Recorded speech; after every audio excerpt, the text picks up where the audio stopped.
वंदन करता हूँ, स्वागत करता हूँ।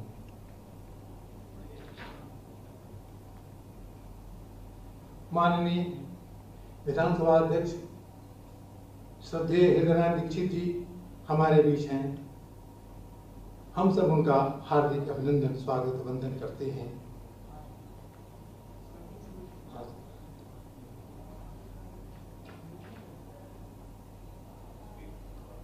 हमारे बीच हिंदी संस्थान के कार्यकारी अध्यक्ष प्रोफेसर सदानंद गुप्त जी, मैं आपसे आग्रह करता हूं कि आप मंच पर आएं, अपना आसन ग्रहण करें।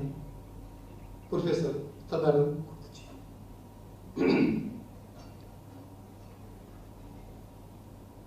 मैं सूचना के बगैर कोई काम नहीं, संस्कृत का विस्तार भी नहीं हो सकता, सभ्यता की जानकारी भी नहीं हो सकती। मैं आदरणीय नवनीत सागर जी से निवेदन करूंगा, बैठे मंच पर आसीन हैं, मैं उनका स्वागत करता हूं, वंदन करता हूं। अपर मुख्य सचिव सूचना नवनीत सागर जी हमारे बीच बैठे हैं। मुकेश मिश्राम जी, प्रमुख सचिव पर्यटन और संस्कृति, हम उनका स्वागत और अभिनंदन करते हैं। बिना संस्कृति के कुछ भी होने वाला नहीं है। और इस बीच में एक बात और कह दूं, मैं भूल जाऊंगा, संस्कृति अगर प्रयोग नहीं करेगी तो मेरी समझ से सार्थक नहीं होगी। संस्कृति को प्रयोग करते रहना चाहिए और इस काम में हम सभी लगे हुए हैं। हम मुकेश मिश्रा, अच्छा, अरुण माहेश्वरी जी, वाणी प्रकाशन के सर्वे सर्वा मालिक, प्रकाशक और बहुत सारी किताबें प्रकाशित करने वाले, मैं उनका हार्दिक स्वागत करता हूँ, अभिनंदन करता हूँ। ओम प्रकाश पांडे जी हमारे बीच हैं, राष्ट्र धर्म के संपादक हैं, भारतीय संस्कृति के विद्वान हैं, उनका स्वागत और अभिनंदन करता हूँ। मैं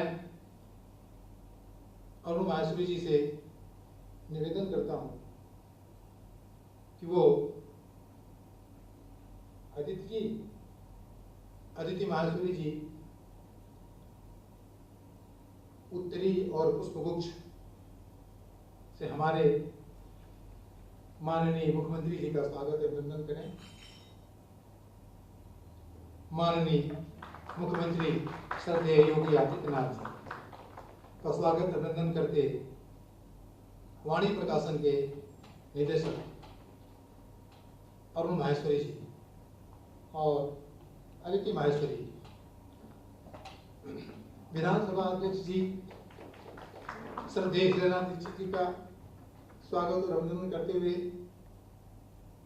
अरुण माहेश्वरी जी पुष्पगुच्छ और उत्तरीय से स्वागत करते हुए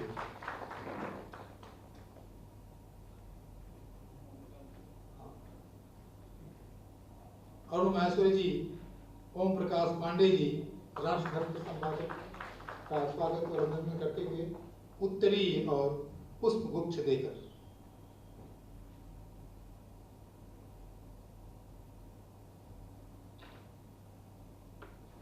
प्रोफेसर सदानंद गुप्त जी का सम्मान करते हुए, अभिनंदन करते हुए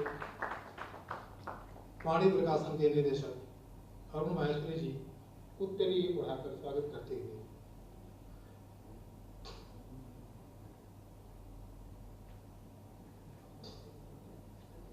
अरे सर, तो ठीक है सर। भारतीय भाषाओं में राम का लोकार्पण होना है। भारतीय भाषाओं में लोकार्पित करने के लिए मैं आप सभी मंच पर विद्वान मनीषी गणों से, आदरणीय माननीय मुख्यमंत्री जी से मैं निवेदन करता हूं कि भारतीय भाषाओं में राम का लोकार्पण करें। मैं आग्रह करता हूं, निवेदन करता हूं। भारतीय भाषाओं में राम का लोकार्पण हो रहा है। आप सभी तालियों से उसका स्वागत करें। भारतीय भाषाओं में राम।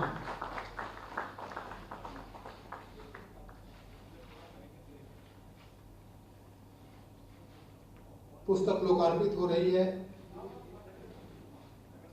4 खंडों में पुस्तक भारतीय भाषाओं में राम पुस्तक का लोकार्पण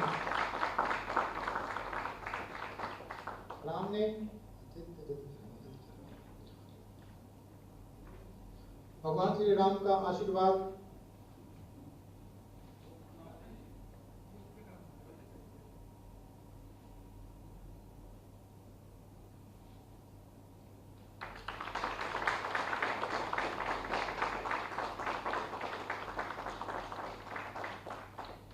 मैं अरुण माहेश्वरी जी से निवेदन करूंगा तो प्रकाशकीय वक्तव्य अपना दें। भारतीय भाषाओं में राम कैसे प्रकाशित हुई, किन अर्थों में आपने पुस्तक प्रकाशित की। अरुण जी। धन्यवाद। मंच पर आसीन माननीय मुख्यमंत्री जी, आदरणीय विधानसभा अध्यक्ष व श्रद्धा बिंदु श्री वीरेंद्र दीक्षित जी, भारतीय संस्कृति के मनीषी व राष्ट्र धर्म के संपादक श्री ओम प्रकाश पांडे जी,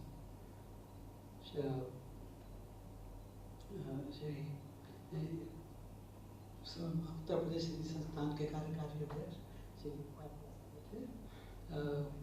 मंच पर उपस्थित श्री नवनीत सहगल जी, अपर मुख्य सचिव श्री मुकेश राम जी, प्रमुख सचिव पर्यटन एवं संस्कृति, और इस कार्यक्रम के प्रेरणा स्रोत श्री शिशिर जी, सूचना निदेशक, और हमारे सभी आदरणीय अधिकारीगण एवं उपस्थित पत्रकार बंधुओं। हम सभी के लिए गौरव, श्रद्धा और प्रसन्नता की बात है कि वाणी प्रकाशन भारतीय भाषाओं में राम विषय ग्रंथ लेकर आप सभी के बीच उपस्थित है। हजारों सालों से भारतीय भाषा और संस्कृति की आधारशिला मर्यादा श्री राम पुरुषोत्तम के समावेशी उदार चरित्र की मुखापेक्षी रही है। कहा जाता है हरि अनंत हरि कथा अनंता। मैं विनम्रता पूर्वक यह कहना चाहता हूँ कि इस परियोजना का विचार, उसका क्रियान्वयन और लोकहित के लिए किया गया अयोध्या शोध संस्थान तथा वाणी प्रकाशन के साझे प्रयास की कथा है, कि अनंत कथा है। मैं इस बात को लेकर भावुक और हर्षित हूँ कि उत्तर प्रदेश के यशस्वी मुख्यमंत्री माननीय श्री योगी आदित्यनाथ जी के कुशल मार्गदर्शन और सहयोग के कारण ही यह बृहद कार्य संभव हो सका है। हम आपके हृदय से आभारी हैं और यह कामना करते हैं कि आगे भी आपका सहयोग इसी तरह प्रभु श्री राम के कार्य हेतु मिलता रहेगा, जिस पर हम चलते हुए श्री राम कथा, अयोध्या, सनातन धर्म व संस्कृति के वांग्मय को भारत ही नहीं बल्कि वैश्विक स्तर पर समग्रतापूर्वक पुस्तकों की बड़ी मालिका के रूप में भविष्य में प्रस्तुत कर सके। आज लोकार्पण के अवसर पर इस योजना को साकार कराने वाले भाई सही के मित्र स्वर्गीय श्री वाई सिंह, निदेशक अयोध्या शोध संस्थान को मैं श्रद्धापूर्वक याद करता हूँ, जिनके साथ वर्षों के विचार विमर्श के तहत 24 भारतीय भाषाओं के 18 भारतीय भाषाओं में व्याप्त राम कथा के वैचारिक स्वरूप, उसकी लोक व्याप्ति, पर्व व अनुष्ठित पक्षों समेत आध्यात्मिक व सांस्कृतिक प्रभावों को इसी तरह समेट सकते हैं जिस तरह से श्री राम के उदात्त मानवीय गुणों को वाल्मीकि ने अपनी रामायण में ऐतिहासिक दृष्टि से, कालिदास ने रघुवंश में काव्यात्मक आख्यान के रूप में तथा भवभूति ने उत्तर रामचरित में करुणा वात्सल्य मानवीयता की तरह देखा और उल्लेख किया।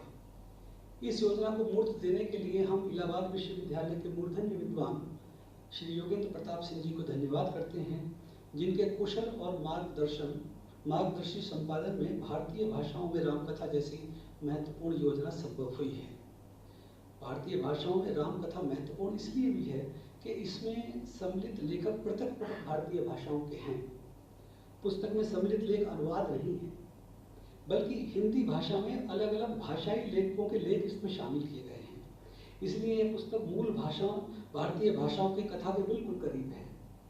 राम कथा की व्यापकता बहुत अनूठी और विचारणीय इसलिए भी है कि वह भाषाओं व विभिन्न संस्कृतियों का एक पुल बनाती है।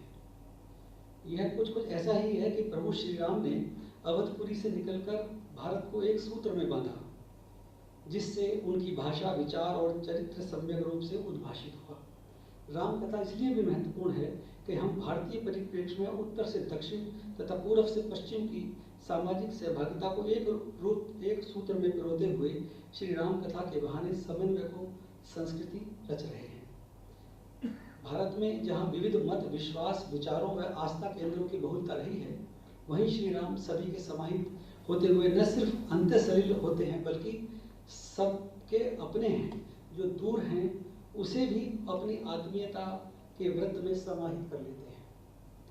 यह ग्रंथ, यह महत्वपूर्ण ग्रंथ इन्हीं विचारों को केंद्र मानकर श्री राम के आदर्शों की एक ऐसी शाब्दिक झांकी है जिससे गुजरकर हम मानवता, त्याग, आदर्श, विनयशीलता, धर्म, क्षमा, परोपकार, सहयोग, बंधुत्व और सत्य के अनुसंधान के में स्वयं को समर्पित कर सकते हैं। 18 भाषाओं में इस मनोहारी संयोजन में आपको श्री राम के भ्रातृ प्रेम, गुरु निष्ठा, पिता की वचनबद्धता के प्रति समर्पण, मित्रों व सखाओं के लिए उदार मानवीय भाव तथा शत्रुओं के प्रति सदाशयता का भाव मिलेगा। यह मानवीय मूल्यों की सहज छांव में तले शीतलता प्रदान करता है। यह ग्रंथ सनातन संस्कृति के वाङ्मय का अमर कोश है। गोस्वामी तुलसीदास के इस कथन से मैं आप सभी का अभिवादन करता हूँ कि सिया राम में सब जग जानी, करम प्रणाम जोड़ जग पानी। बहुत धन्यवाद।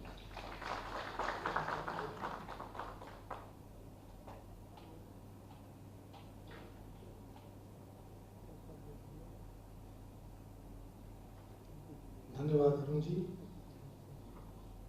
आपने अपनी बात बहुत ही अच्छे ढंग से, सार्थक रूप में, बहुत ही संक्षिप्त में आपने अपनी बात रखी। आपका धन्यवाद। हम समय का ध्यान रखेंगे। समय जो सीमा दी गई है उसी सीमा के अंतर्गत हम अपना कार्य संपादित करेंगे। मैं नवनीत सागर जी जो अपर मुख्य सचिव सूचना है, मैं आग्रह करता हूँ, निवेदन करता हूँ।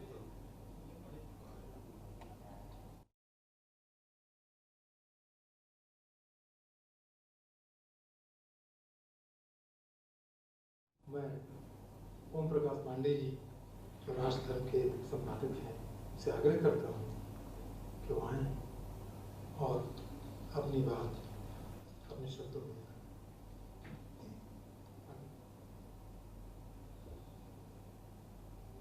संत और शासक के मणिकांचन संयोग और उत्तर प्रदेश के समर्थ, सफल और सबके लोकप्रिय परम श्रद्धेय माननीय मुख्यमंत्री जी और साहित्य और राजनीति के अद्भुत समन्वित स्वरूप का निदर्शन कराने वाले, सरल भाषा और सरल शैली में परम आदरणीय अग्रज प्रवर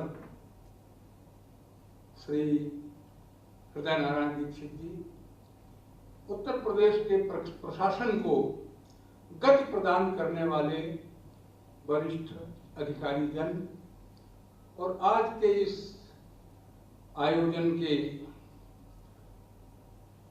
मूल बिंदु सम्मान्य श्री अरुण माहेश्वरी जी और मेरे अग्रज हिंदी संस्थान के सूत्रधार माननीय डॉक्टर प्रोफेसर सदानंद गुप्त जी और इस महासाल में,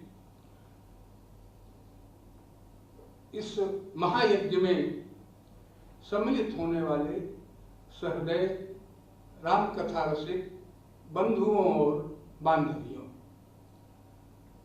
मैत्री गुप्त की दो पंक्तियां हैं, राम तुम्हारा वृत्त स्वयं ही काव्य है, कोई कवि बन जाए सहज संभाव्य है। राम कथा का उद्भव जिस समय हुआ वो समय बड़ा करुणामय समय था। महर्षि वाल्मीकि स्नान के लिए तमसा नदी के तट पर गए थे और उसी समय एक व्याध ने क्रौंच युग में से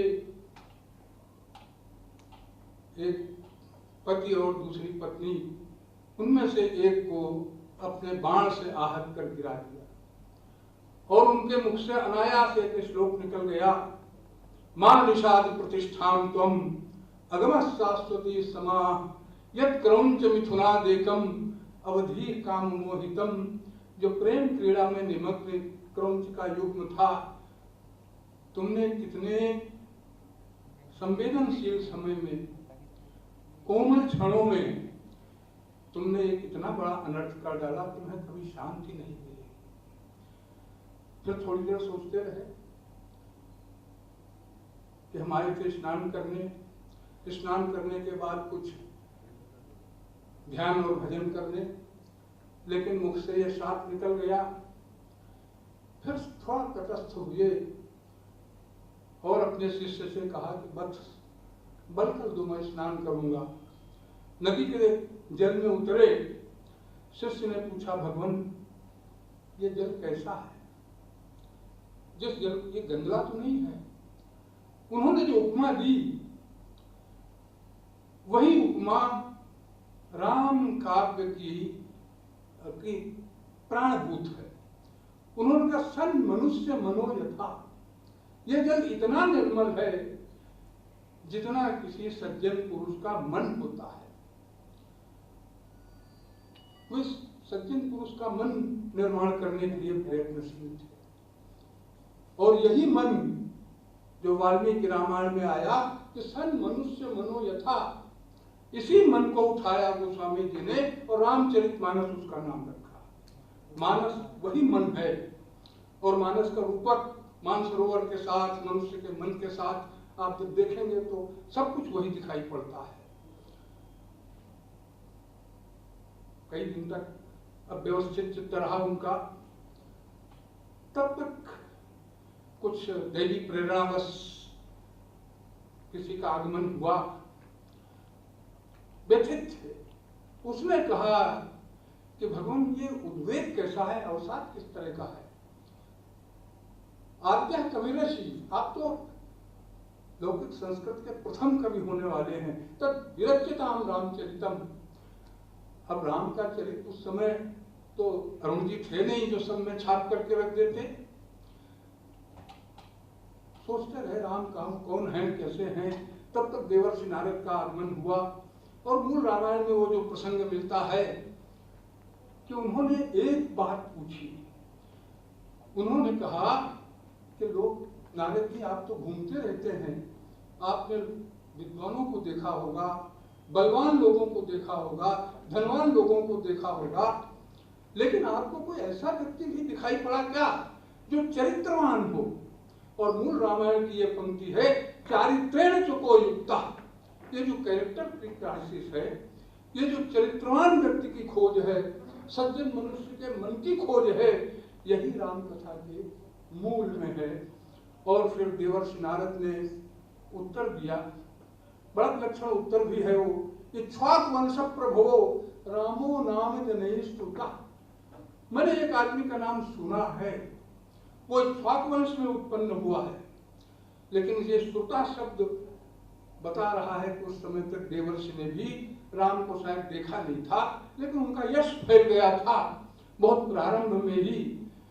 तो यह राम कथा आगे बढ़ी और बड़े सारी भारत की भाषाओं में रामायणों की रचना हुई। लखनऊ में एक कुछ वर्ष पहले, 15-16 वर्ष पहले एक विभूति थे, पंडित नंद कुमार अवस्थी, जिन्होंने भारत की उन विभिन्न भाषाओं में कंब की रामायण हो, कृत्तिवास की रामायण हो, सबका अनुवाद कराने का संकल्प किया था और बहुतों के अनुवाद में वे सफल भी हुए थे। तो यह जो सब प्रदेशीय भाषाओं में रामायणें हैं, सबका अंतःकरण तो एक ही है, सबका कथ्य तो एक ही है। और इन रामायणों में ने विश्व में भर में यात्रा की। बेल्जियम के कामिल बुर्के, बाबा कामिल बुर्के राम कथा में इतने रमे कि फिर बेल्जियम लौट कर नहीं, यहीं के होकर रह गए। मैंने भगवान राम की जय तो बोलते और लोगों को भी सुना है, लेकिन बाबा कामिल बुर्के को मैंने ये कहते हुए सुना, जय हो भगवान तुलसीदास की। इतने रमे।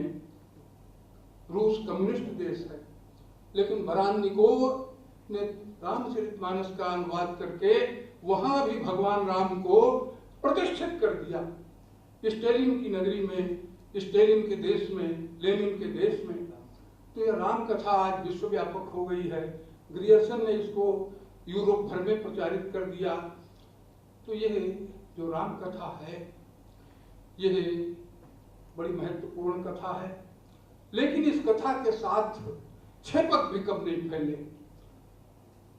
इस ईसा पूर्व जब बौद्ध धर्म का प्रादुर्भाव हुआ तो उसमें बहुत सारे क्षेपक मिलाए गए। क्योंकि भगवान बुद्ध ने अपनी पत्नी का त्याग किया था, इसलिए सीता का निर्वासन भी करा दिया गया। और साथ ही ऐसे ऐसे प्रसंग जोड़ दिए गए, जैसे शंभू का प्रसंग है जिसका कोई औचित्य बिल्कुल दिखाई नहीं देता है, लेकिन वो बौद्धों ने जोड़ा। सबसे पहले सीता का निर्वासन जो हुआ कराया है वो दिन्नाग ने कराया था कुंदमाला नाटक में। और इसीलिए कालिदास कहते हैं दिन्नागा नाम पथ परिहरन, ऐ मेघ तुम दिन्नाग का रास्ता छोड़ देना। दिन्नाग कुंदमाला के वो है प्रणेता। 9वीं शताब्दी में भवभूति ने भी उत्तर रामचरित के माध्यम से उस प्रसंग को लिया, लेकिन वो पूरी तरह से प्रक्षिप्त है। प्रक्षिप्तों को ध्यान में रख करके राम कथा को आगे बढ़ाना है। पूरा उत्तरकांड वाल्मीकि रामायण का प्रक्षिप्त है। उसमें 36 सर्गों में रावण की कथा है। तो रामायण में होकर के रावण आए नहीं, एक तरह से बौद्धों ने जोड़ा। और बौद्ध राम कथा से चिढ़ते थे।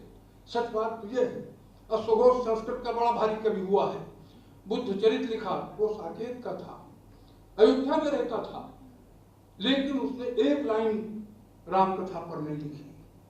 ये सारा जो प्रपंच हुआ जोड़े गए अंश हैं, इनको बचाते हुए जो मूल राम कथा है वो राम कथा आगे बढ़ती रहे, सबके मनुष्य को निर्मल करती जाए, वातावरण को पवित्र करती जाए, लोगों को चरित्र का पाठ पढ़ाती जाए। यह राम कथा अनंत काल तक जीवित रहेगी।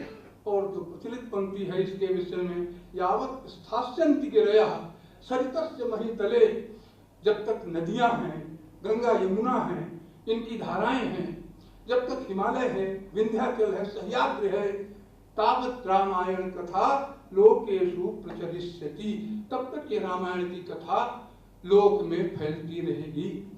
मैंने अभी लोकार्पण हुआ है, मूल ग्रंथ को देखने का अवसर मुझे नहीं मिला है अभी, लेकिन मुझे विश्वास है उसके प्रकाशक माहेश्वरी जी पर, उनके वाणी प्रकाशन पर, उनके प्रकाशन की पुस्तकें मैंने पढ़ी हैं कि वे घटिया किताबें नहीं छापते। इसलिए बिना देखे हुए, जैसे कोई ज्योतिषी गर्भस्थ शिशु के विषय में भविष्यवाणी कर देता है कि ये भविष्य, ये इस तरह की संतान होगी, उस तरह की संतान होगी, उसी तरह से मैं यह मंगल आशा कर रहा हूँ, यह शुभकामना कर रहा हूँ, यह वर्धापना कर रहा हूँ कि माहेश्वरी जी, यह आपकी का श्रम सार्थक हो, आपका ये परिश्रम से प्रसूत कृति भी लोकप्रियता प्राप्त करे। बहुत बहुत धन्यवाद। आदरणीय का आभार, धन्यवाद। और राम की चाहे जितनी भी कोई बुराई करे, कुछ भी करे, राम घटने वाले नहीं हैं, राम बढ़ने वाले हैं। अब तो 4 खंडों में 18 भाषाओं में जहाँ जहाँ राम है हमारे पास वो कृति प्राप्त है। अब मैं राम बहुत प्रेम करते हैं, निषाद से, केवट से, सबरी से, वानर से, जटायु से। मैं आदर के साथ बुलाना चाहता हूँ प्रोफेसर सदानंद।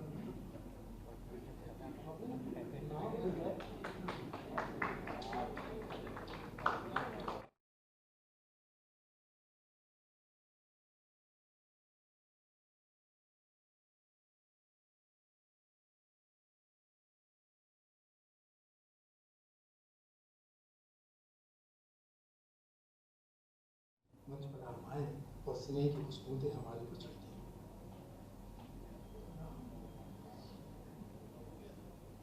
परमादरणीय माननीय मुख्यमंत्री जी श्री योगी जी, अभी जिनका बहुत सुंदर मार्गदर्शन उद्बोधन प्राप्त हुआ। ऐसे हमारे बहुत पुराने मित्र राष्ट्र धर्म के संपादक प्रकाश पांडे जी, हिंदी संस्थान के अध्यक्ष डॉक्टर विद्या, हमारे दाएं बैठे थे उत्तर प्रदेश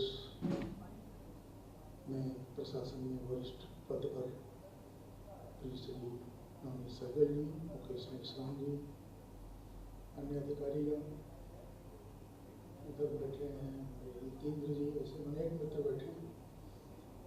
मैंने वैसे भी जबरदस्ती माइक ले लिया है, मुझे यह अनुमान नहीं था कि सदानंद जी इस कार्यक्रम में बोलेंगे। अब जब ले ही लिया है तो दो चार बिंदुओं की तरफ मैं ध्यान आकर्षित करूँगा।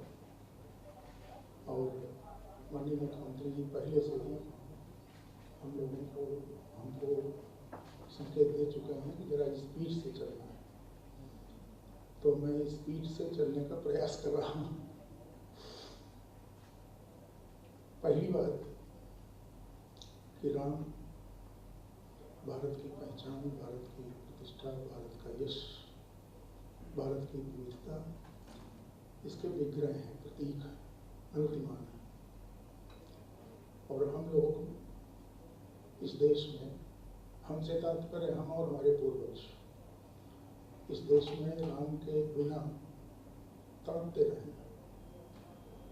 राम हमारे प्राण में, हमारी प्रज्ञा में, हमारे अनुभव में, हमारी अनुभूति में, हमारी प्रतीति में राम गहराई से बैठे हुए हैं। लेकिन एक बात कहे बिना मन नहीं मानता, वो बात यह है कि राजनीतिक दृष्टि से काम करने वाले इस देश के कुछ लोग भी कह सकते हैं, समूह भी कह सकते हैं, दल में नहीं कहूँगा, ऐसे कुछ लोग राम के नाम पर बहुत चिढ़ते थे। और कुछ विद्वान दिल्ली के राम को काल्पनिक काव्य कथा का पात्र मानते थे। जो चिढ़ते थे वह राम पर आक्रामक भी थे,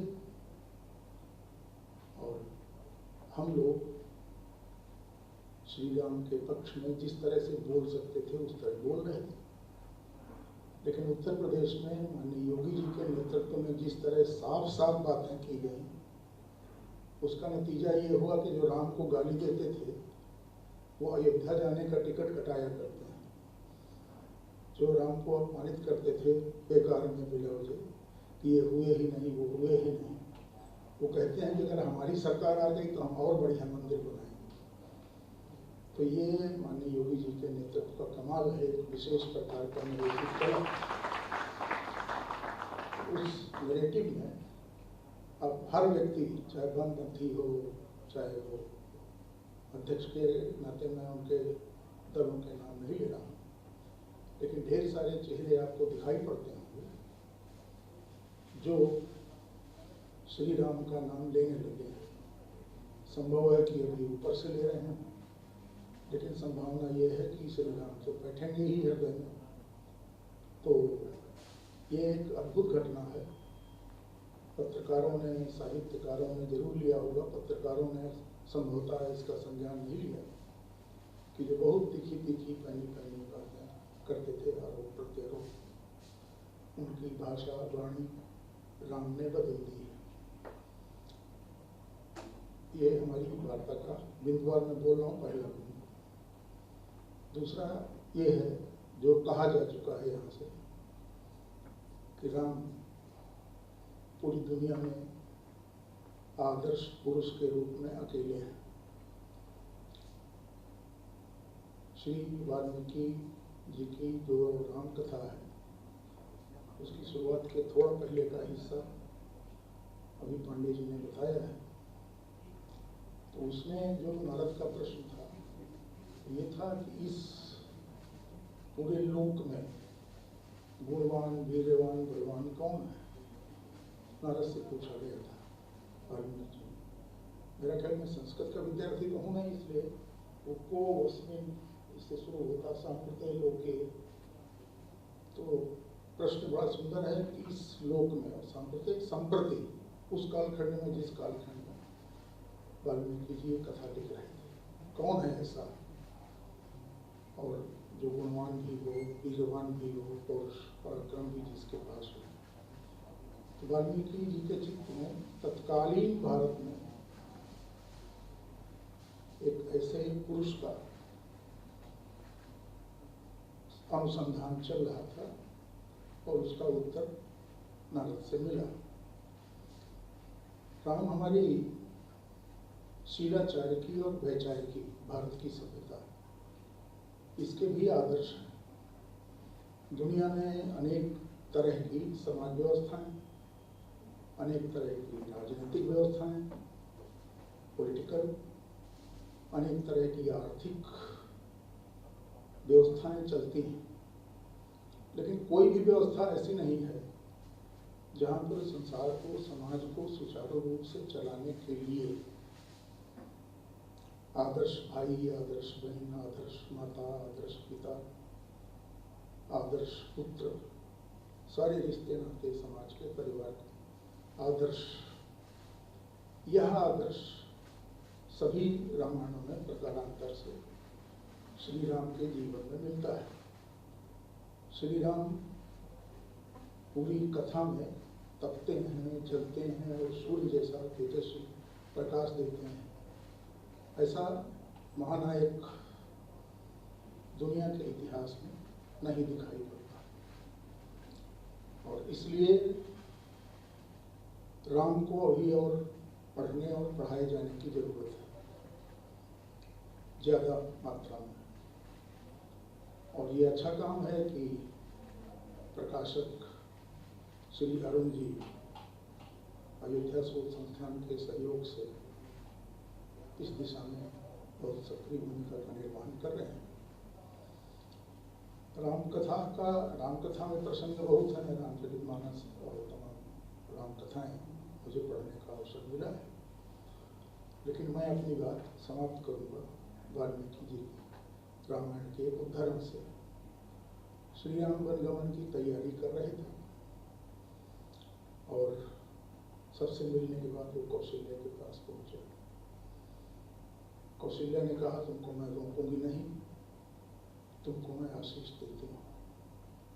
और फिर वो आशीष वाला खंड इतना अच्छा है कि मैंने कई बार पढ़ा और पढ़ते समय मुझे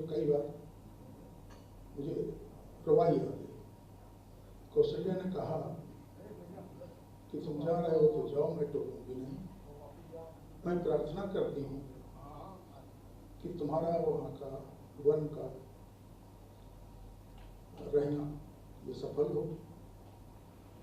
तुम्हारे ऊपर इंद्र की, वरुण की, पूषण की, कुबेर की, सारे देवताओं की, तमाम वैदिक देवता, उनकी कृपा बरसती रहे मेरे पुत्र राम। तुमने जो पढ़ा है, जो देखा है, तुम्हारा पढ़ा और तुम्हारा सोचा, तुम्हारा अनुभव किया ज्ञान, हे राम तुम्हारे काम आए। हे राम, तुमने अनेक यज्ञ किए हैं, उपासनाएं की हैं, कर्मकांड किए हैं। हे राम, ये उपासना और कर्मकांड तुमको वन में रहते हुए मदद करें, सहायता करें। इस तरह अनेक बातें कही गई हैं वहाँ। उस प्रकरण का जो मुख्य अंश, जो सार तत्व है, वो सार तत्व है कि वैदिक काल से लेकर चली आ रही परंपरा, देवता वैदिक काल के हैं, उसमें कौशल्या के प्रार्थना, ये चली आ रही परंपरा राम के रूप में प्रकट होती है। और फिर इस तरह प्रकट होती है कि तुलसीदास जी की रामचरितमानस में, राम रसायन तुम्हारे पास आ। आयुर्वेद में रसायन का अर्थ होता है शक्तिवर्धक दवा, औषधि, अमृतवाणी। तो राम रसायन तुम्हारे पास आ। रसायन उसे जब आप केमिस्ट्री में पढ़ेंगे तो उसका अर्थ दूसरा, कंपाउंड। लेकिन रामचरितमानस में रसायन का अर्थ जीवन वर्धक, आयुवर्धक औषधि है। तो राम का नाम फिर रसायन हो गया। तुलसीदास जी राम की आराधना करते हुए कहते हैं कि आपने तो अजामिल को तारा, एक दो को और तारा, आपके नाम से लाखों तर गए आपका, आपसे बड़ा है नाम राम का। इस तरह की तमाम आनंदवर्धन कथाएं राम के रूप में याद की जाती हैं।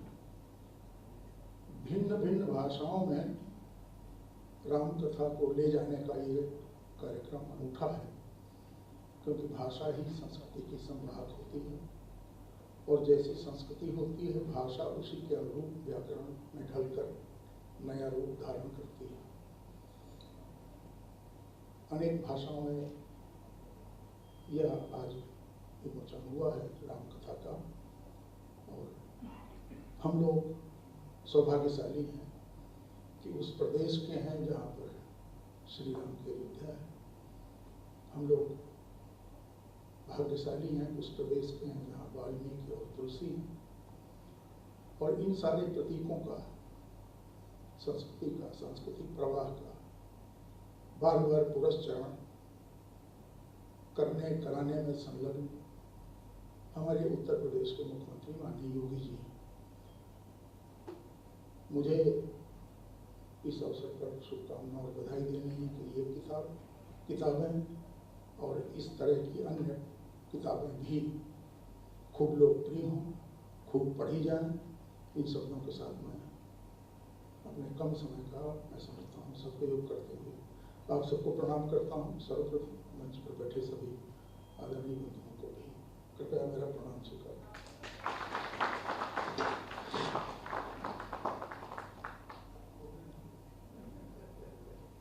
आदरणीय का आभार। अब हम उस बिंदु पर, उस ऊंचाई पर पहुंच चुके हैं जहां हम आशीर्वचन की आशा रखते हैं, पूरा विश्वास रखते हैं। राम काज कीन्हे बिना मोहि कहाँ विश्राम। और मैं जो देखता हूँ कभी कभी सपने में भी और जागने में भी, तो देखता हूँ कि हमारे माननीय मुख्यमंत्री श्रद्धेय योगी आदित्यनाथ जी अगस्त की भूमिका में है क्या, विश्वामित्र की भूमिका में है क्या।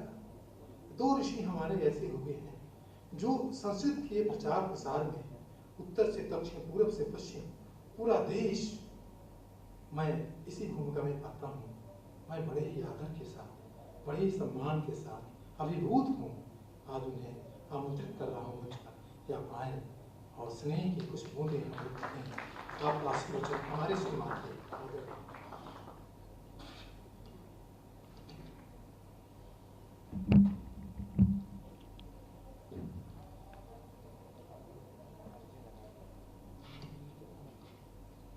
भारतीय भाषाओं में राम, अयोध्या शोध संस्थान और वाणी प्रकाशन के संयुक्त प्रयास और पुरुषार्थ के परिणाम स्वरूप आज के इस अद्भुत ग्रंथों के संपादन का कार्य संपन्न हुआ है और आज उसके विमोचन कार्यक्रम में यहाँ पर उपस्थित विधानसभा, उत्तर प्रदेश विधानसभा के माननीय अध्यक्ष श्री हृदय नारायण दीक्षित जी, उत्तर प्रदेश हिंदी संस्थान के कार्यकारी अध्यक्ष डॉक्टर सदानंद गुप्त जी, राष्ट्र धर्म के संपादक सम्मानित श्री ओम प्रकाश पांडे जी, वाणी प्रकाशन और इस ग्रंथ के प्रकाशक श्री अरुण माहेश्वरी जी, उत्तर प्रदेश शासन में अपर मुख्य सचिव सूचना श्री नवनीत सहगल जी, प्रमुख सचिव पर्यटन एवं संस्कृति श्री मुकेश कुमार मिश्राम जी, इस कार्यक्रम का कुशल संचालन कर रहे वरिष्ठ लेखक श्री वीरेंद्र सारंग जी और उपस्थित सभी महानुभाव,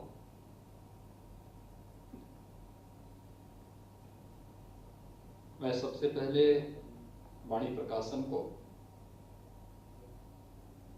देश की 17 भाषाओं में अलग अलग कालखंड में मर्यादा पुरुषोत्तम भगवान श्री राम के बारे में जो कुछ भी उपलब्ध है उसे 4 ग्रंथों के माध्यम से एक साथ प्रकाशित करने के लिए मैं वाणी प्रकाशन को हृदय से धन्यवाद देता हूं।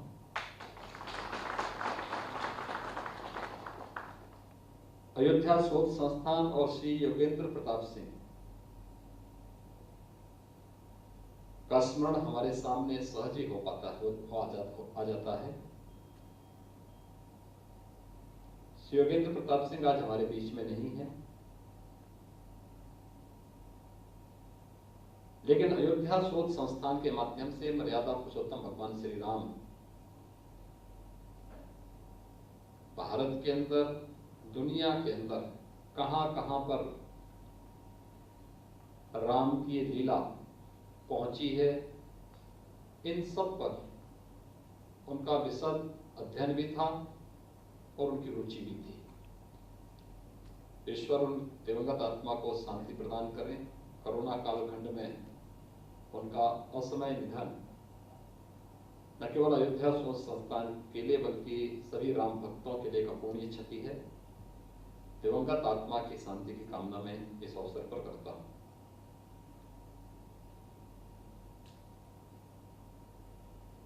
एक बात जो राम के बारे में आती है और मैं बार बार इसके बारे में भी सोचता हूं कि राम को जिसने जिस रूप में और जिस भाव से भजा है उसका उसी रूप में परिणाम भी निकला है।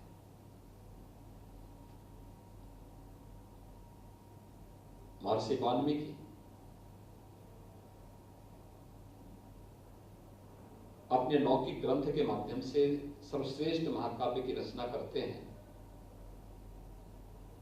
त्रिकालदर्शी ऋषि हो गए, लोक पूज्य हो गए।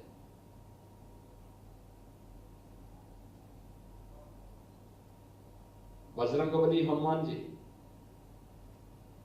राम नाम का जप करते करते राम काज में इतने व्यस्त हो गए कि और लोग देवता हो गए।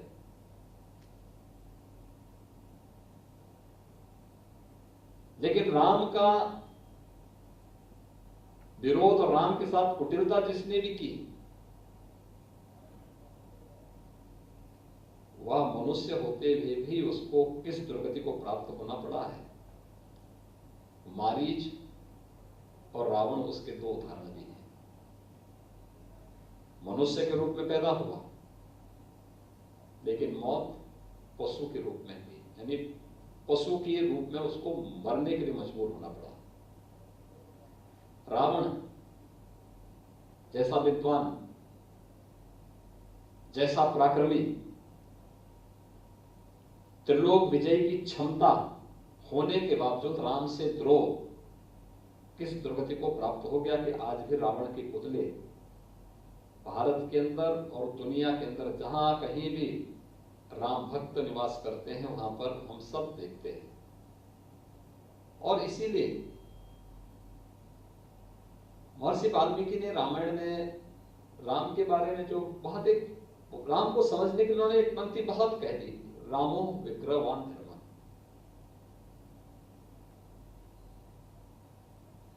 धर्म की जब हम बात करते हैं तो धर्म केवल पूजा पद्धति नहीं होती है।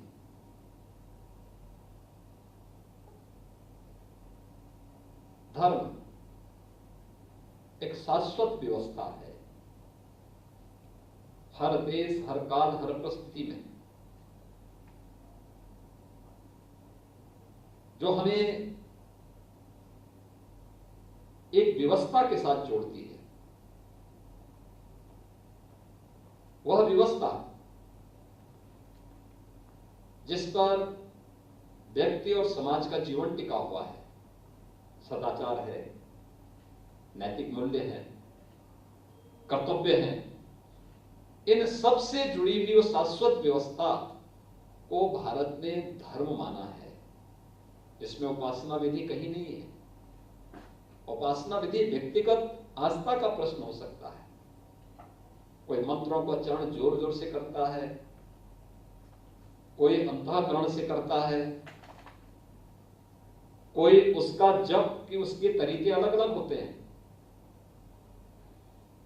उपासना विधि भी दुनिया के अंदर जितने मत, जितने संप्रदाय, जितने उपासना विधियां होंगी, सबके अलग अलग होंगे, उनके अलग अलग दर्शन भी होंगे।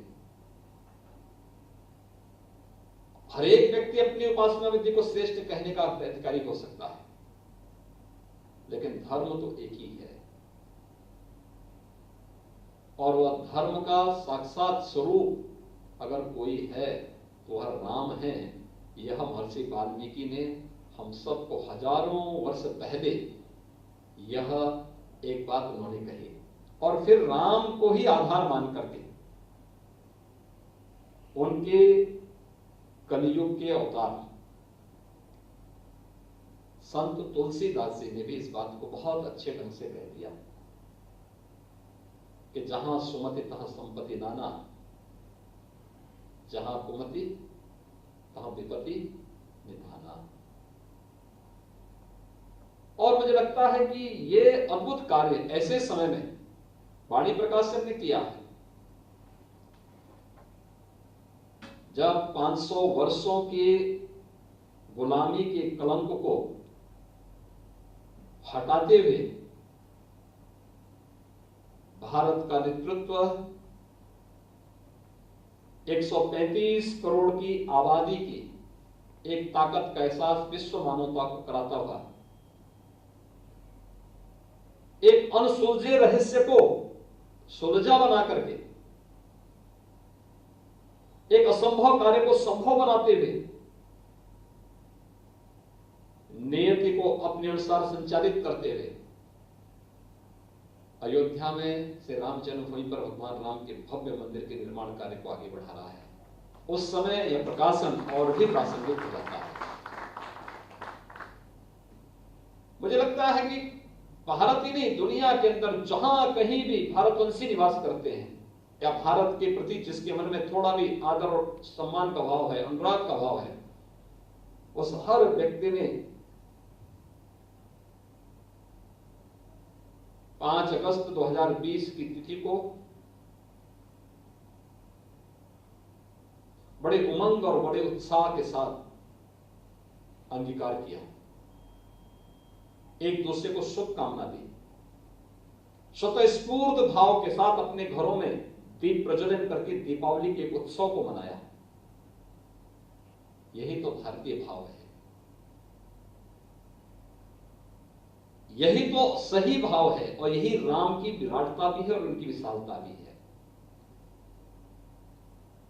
मुझे एक बात बताइए कि टेलीविजन में आप लोग जो लोग राम को आज काल्पनिक कहते थे, एक समय में हमारे स्पीकर साहब ने उनके बारे में पहले इस बात को कहा कि आप ये टिकट कटा रहे हैं अयोध्या जाने के लिए। अच्छी बात है, उन्होंने पहले कहा राम तो सबके। एक समय उन्होंने कहा था कि राम तो काल्पनिक है, कृष्ण तो काल्पनिक है। अगर एक काल्पनिक होते तो आप तो घरों में टेलीविजन में तमाम धारावाहिक रोज देखते हैं। आज देखा, एक दिन, 2 दिन, 4 दिन, 1 महीना, 2 महीने के बाद विस्मृत कर देते हैं। कब कौन सा आया देख कर लोग भूल जाते हैं। कमोबेश फिल्मों के बारे में भी लोगों के मन में यही बात होगी। लेकिन अपने समय में इतना लोकप्रिय धारावाहिक रामायण का होना ये क्या साबित करता है। और कोरोना कालखंड के अंदर भी हम देख रहे थे, लॉकडाउन जैसे लगा, दूरदर्शन ने रामायण धारावाहिक प्रारंभ कर दिया। लगभग सभी चैनल की टीआरपी कम हो गई, दूरदर्शन की बढ़ गई। यानी आप देख रहे होंगे टीआरपी बढ़ाने का सबसे अच्छा माध्यम क्या था, रामायण सीरियल। और कई कई दृश्य तो ऐसे थे, लोग मांग करते थे कि कल 1 घंटा ये चला है, आज फिर इसको दिखाइए। व्यक्ति देखते देखते थक जाएगा। और ये केवल रामायण सीरियल में नहीं होता, रामलीला तो आप देखते हैं कि हर वर्ष हर गांव में रामलीला होती है। पात्र वही होते हैं, संवाद वही होता है, खेलने का तरीका वही होता है। लोगों को यह भी मालूम है कि अब क्या होने जा रहा है, लेकिन उस संवाद के साथ आत्मीयता, उस संवाद के साथ भारतीयता, उस संवाद के साथ मर्यादा पुरुषोत्तम भगवान श्री राम की जो विराटता है, जो महानता है, उनके अवतरण की कथा है। हर भारतवासी अपने अंतःकरण से उसे देख करके अभिभूत होता है, अपने को जोड़ता है, अपने परिवार के साथ बैठ करके उसका आनंद भी लेता है और उसके प्रति श्रद्धावनत भी होता है। यही तो राम की महिमा है। और राम की उस महिमा को आज फिर से वाणी प्रकाशन ने इस बृहद रूप में प्रस्तुत किया है। यह अद्भुत है, अभिनंदनीय है। एनसाइक्लोपीडिया ऑफ रामायण पर काम चल रहा है अयोध्या शोध संस्थान के साथ मिलकर के, और मुझे लगता है संस्कृति विभाग को इस कार्यक्रम को और तेज करना चाहिए। मैं मानता हूं श्री वाईपी सिंह जी के अकस्मात अवसान के बाद, उनके दिवंगत होने के बाद इस कार्य में थोड़ी बाधा आई होगी, लेकिन एक अद्भुत कार्य है। दुनिया के अंदर जहां कहीं भी, आप कहीं भी जाइए, इंडोनेशिया के अंदर रामलीला है, वे आज भी राम को अपना आदर्श मानते हैं। थाईलैंड में आप जाइए, थाईलैंड के राजा ने तो अपना जो महल था वो रामायण को डोनेट कर दिया, थाई रामायण के लिए, और थाई रामायण को उसने चित्रों के माध्यम से उकेरा है। वहां की दीवारों में जाके देखिए, वहां के राजा अपने को राम का वंशज मानते हैं। वहां के राजमार्ग, हमारे यहां नेशनल हाईवे हम कहते हैं, उन्होंने रामायण के नाम पर, रामा 1, रामा 2, रामा 3 के नाम पे सभी हाईवे के नामकरण किए हैं। कोरिया, अभी साउथ कोरिया को हम लोगों ने 3 वर्ष पहले आमंत्रित किया था अयोध्या के दीपोत्सव कार्यक्रम में। अभिभूत थे अयोध्या देख करके।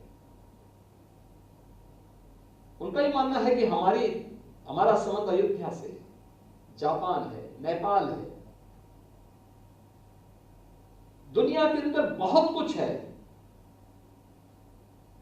और ये सांस्कृतिक मिलन के कार्यक्रम जो होंगे,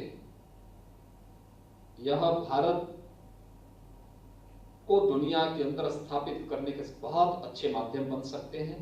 मुझे विश्वास है कि एनसाइक्लोपीडिया का जो प्रकाशन कुछ समय के बाद अयोध्या शोध संस्थान के द्वारा आगे बढ़ेगा, उस कार्यक्रम में भी वाणी प्रकाशन अपनी सहभागिता करे, क्योंकि बहुत बृहद कार्य है, बहुत बड़ा कार्य है। और दुनिया के अंदर हम लोगों ने अभी तक देखा होगा, मुझे लगता है कि जो सबसे पहला ग्रंथ महर्षि वाल्मीकि ने प्रस्तुत किया था, और यह जो कार्यभाव है वह अद्भुत है। उन्होंने वैदिक संस्कृत को लौकिक संस्कृत के माध्यम से प्रस्तुत किया। लेकिन मैं भी ग्रंथ को देख रहा था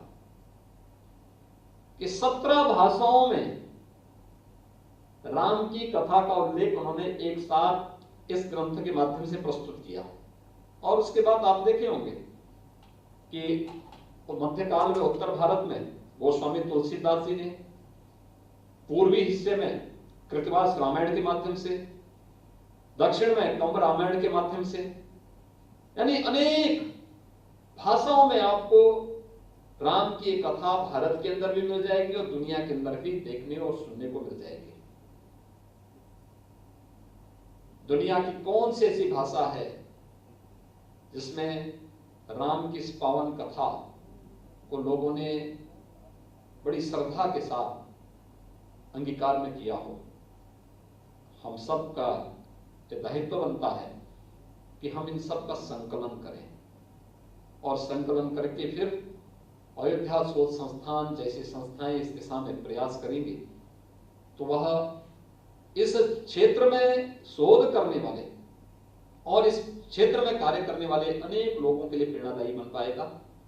मैं एक बार फिर से वाणी प्रकाशन को इस अनुपम और अद्भुत कार्य के लिए हृदय से धन्यवाद देता हूं। भारतीय भाषाओं में राम के प्रकाशन और आज उसके विमोचन के इस कार्यक्रम के लिए हृदय से बधाई देता हूं। आप सबको दीपावली की मंगल में शुभकामनाएं भी देता हूं और विश्वास व्यक्त करता हूं कि दीपोत्सव का यह कार्यक्रम इस बार हम लोग और भी भव्यता के साथ श्री अयोध्या धाम में करने में सफल होंगे। आप सबके प्रति मेरी मंगलमय शुभकामनाएं। धन्यवाद। जय जय श्री राम।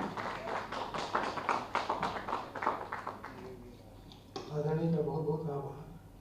अब मैं अरुण माहेश्वरी जी से निवेदन करूंगा धन्यवाद ज्ञापित के लिए आप आए और अतिथियों का धन्यवाद ज्ञापित करें। अरुण जी।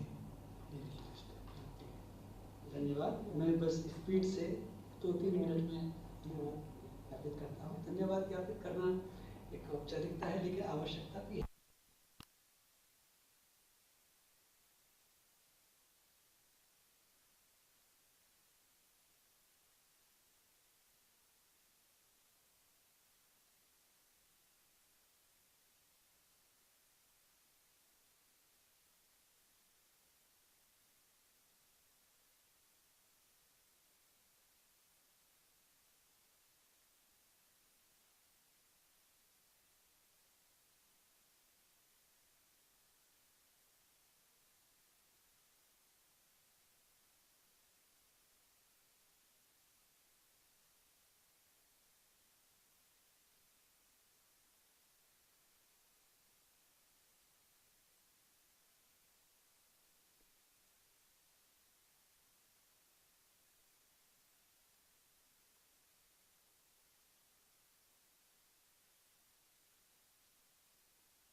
प्रेमी है।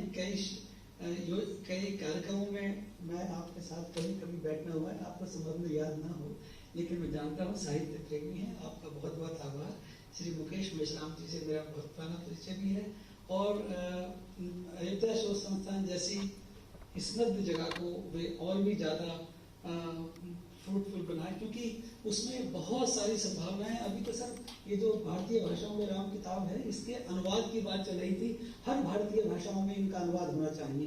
जैसे कि मलयालम से यदि हमने कुछ लेख लिए हैं तो वो मलयालम में भी आनी चाहिए, क्योंकि मलयालम के लोगों को वो किताब उस लेखों से वंचित क्यों रह जाए। ये बहुत बड़ी योजना है।